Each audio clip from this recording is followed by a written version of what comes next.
បាទសូមគោរពនឹងជំរាបសួរពុកម៉ែបងប្អូនគ្នាថ្ងៃដែលខ្ញុំបានវិលត្រឡប់មកជួបបងប្អូនសាជាថ្មីម្ដងទៀតហើយបាទនៅក្នុងคลิปវីដេអូចំណេះដឹងនេះដែរខ្ញុំចង់បង្ហាញបងប្អូននឹងពីរបៀបចូលទៅធ្វើការបាទសម្អាតមេរោគនៅក្នុងបាទ Telegram ឬក៏បាទ Clear Cache Telegram បាទជាហ៊ានដំបូងបងប្អូនចូលមកបាទកម្មវិធី Telegram មក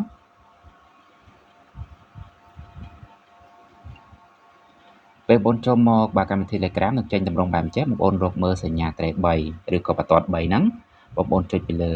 បាទបន្ទាត់3ឬក៏ត្រេ3មកពេលបងប្អូនចុចមកបងប្អូននឹងឃើញចេញជាតម្រងបែបចេះមាន profile បាទឈ្មោះលេខទូរស័ព្ទអីចឹងណារួចហើយបងប្អូនរកមើលសញ្ញារូបបាទកូនសោឬក៏សញ្ញារូបកងចាក់គេដាក់ថាបាទ setting រួចហើយគឺការចុចពីលើហ្នឹងមកពេលបងប្អូនចុចមកបងប្អូននឹងចេញតម្រងបែបចឹងបងប្អូនធ្វើការបាទ scroll មកកៅបន្តិចបាទត្រប់មើលសញ្ញា9នេះហើយគេដាក់ថាបាទ data and storage រួចហើយចុចពីលើហ្នឹងមកដល់ត្រង់នេះបងប្អូនត្រូវធ្វើការបាទសម្អាតពីកន្លែងណាបាទអញ្ចឹងមានទី1នេះគេដាក់ថាបាទ storage usage ហើយខាងក្រោមនេះគេដាក់ថា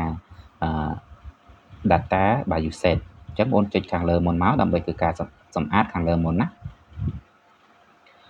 បាទមកដល់ត្រង់នេះបងប្អូននឹងឃើញមេរោគជាច្រើនដែលជាកំណត់បាទ megabyte នេះអញ្ចឹងត្រង់នេះមិនមែនជាបាទទិន្នន័យសំខាន់អីទេបាទជាមេរោគទេហើយបងប្អូនចូលមក clear ឬក៏បាទសម្អាតត្រង់ហ្នឹងបងប្អូនមិនបាច់បារម្ភថា clear ឬក៏សម្អាតទៅបាទវានឹងរលុបឯកសារសំខាន់មានដូចជាការ voice សំឡេងរកគ្នាទៅវិញទៅមកបាទផ្ញើរូបភាពឬក៏ផ្ញើឯកសារអីសំខាន់បងប្អូនមិនចង់ឲ្យរលុបបងប្អូនមិនបាច់ភ័យទេណាបាទ clear គាត់ទៅហ្នឹងគាត់តែជាការ clear មេរោគឬក៏សម្អាតមេរោគចោលទេវាអត់ពាក់ព័ន្ធជាមួយបាទឯកសារទេនេះពេលបងប្អូន clear ទៅក៏អត់បាត់បែកឯកសារដែរបាទទៅតែមេរោគទេណាបាទរួចហើយមកដល់ថ្ងៃនេះបងប្អូនបាទយកពាក្យថាបាទ clear cache ហ្នឹងមកដើម្បីធ្វើការសម្អាតណាបាទរួចហើយបងប្អូនចុចពាក្យថា clear cache ម្ដងទៀតអក្សរពណ៌ក្រហមហ្នឹង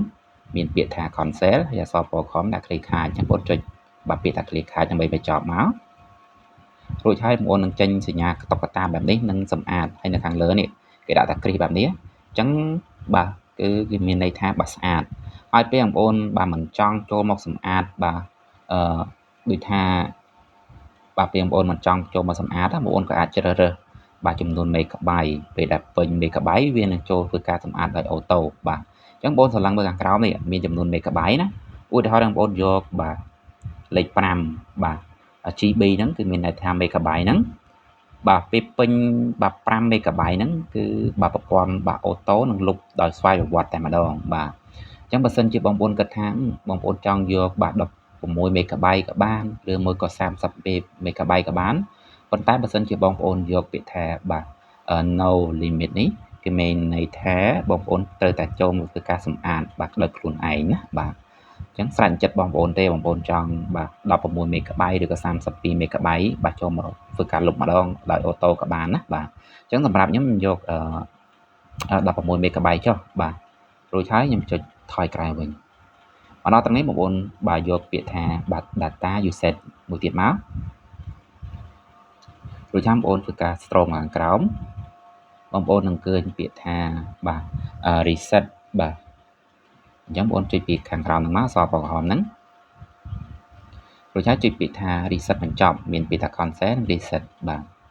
អញ្ចឹងបងប្អូនចុចពាក្យថា reset ហ្នឹងមកដើម្បីធ្វើការសម្អាតម្ដងទៀតហើយបងប្អូនឃើញមេរោគនេះបាទអញ្ចឹងនេះជាមេរោគណាបាទមិនដឹងជាមានអីខ្លះទេបាទមានបាទ31មេក30%បាទ15% 20% 30%អញ្ចឹងណាបាទអញ្ចឹងនៅខាងលើមិញក៏បង្ហាញអញ្ចឹងដែរតែខ្ញុំអត់បានបញ្ជាក់បងប្អូនណាអញ្ចឹងបងប្អូនចង់សម្អាតបងប្អូនចុចពាក្យថា reset នៅខាងក្រោមហ្នឹងមករួចហើយបងប្អូនចុច reset ដើម្បីបាទសម្អាតពេលនោះកន្លែងដែលកំណត់បាទភាគរយមាន30មានបាទ25ឬក៏20%ហ្នឹងនោះនឹងបាទចេញជាលេខ0នេះហើយបាទ Telegram បងប្អូននឹងស្អាតហើយដើរលឿនជាងមុនណាបាទអញ្ចឹងចំនួន megabyte នេះបាទនេះកន្លែងមេរោគនេះឧទាហរណ៍ឲ្យវាឡើងប៉ុណ្ណឹងបងប្អូនក៏អាចធ្វើការសម្អាតម្ដងទៀតបានដែរណាបាទអាតម្ដងទៀតចឹងទៅឲ្យវាស្អាតណាបាទហើយនឹងក្រោមនេះបងប្អូនធ្វើការសម្អាតមួយទៀតទៅបាទអញ្ចឹងស្អាតតែម្ដងណាបាទអញ្ចឹងវីដេអូរបស់ខ្ញុំមានតែប៉ុណ្្នឹងទេហើយបើសិនជាបងប្អូនបាទស្រឡាញ់និងចូលចិត្តបាទជួយ comment ជារូបដំណើរមួយផងហើយមុននឹងคลิปពីបងប្អូនទៅបាទក៏សូមជូនពរបាទជូនជ័យដល់បងប្អូនរាល់ទទួលទីមានបាន មានសុខភាពល្អហើយបើសិនជាការនិយាយស្ដីរបស់ខ្ញុំមានលើសលួសខ្វះខាតត្រង់ចំណុចណាបាទខ្ញុំបាទក៏សូមខន្តីអភ័យទោសពីសំណាក់ពុកម៉ែបងប្អូនផងបាទនៅពេលណាខ្ញុំបាទក៏សូមអរគុណជម្រាបលាជួបគ្នាវីដេអូក្រោយបាទបាយបាយ